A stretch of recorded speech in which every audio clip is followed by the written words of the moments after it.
All right, I've got a Taurus poly protector. It's a 357 Magnum. It can load 5 rounds in the cylinder. Currently, the cylinder's empty. Okay. All right, I'm going to teach you something very useful. If you accidentally cock this hammer back, and say you have some rounds in it, the firing pin's going to appear right here, okay? You might be able to see it from this angle. But if you just pull that trigger,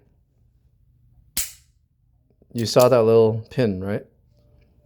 That will definitely discharge 1 round, and that could be dangerous. So the solution to this, if you cock back the hammer and you have rounds in the cylinder, this thing is armed and ready to go.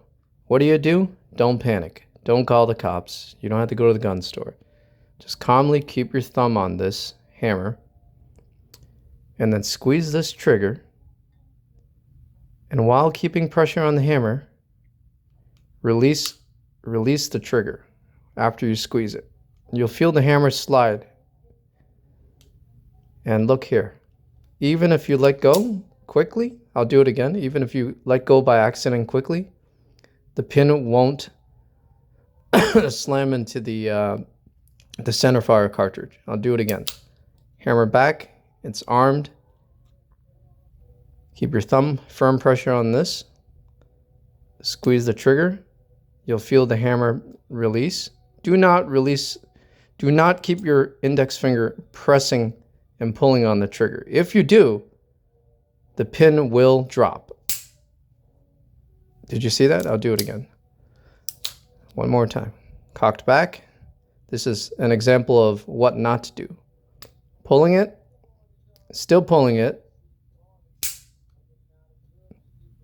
Did you see? I don't think you saw it. No. All right, so continuing from what happened, I'm going to give you a little backlight. See that pin? See what happened? I kept pulling the trigger as I released that hammer, and that pin came down. Dangerous. Proper way to do it. Finger on the hammer. Pull the trigger. As soon as you feel that hammer slide forward a little bit, release the trigger and slowly slide it back. Okay? In the event your thumb slips, as long as you pulled this trigger and then released it, see that? No pin.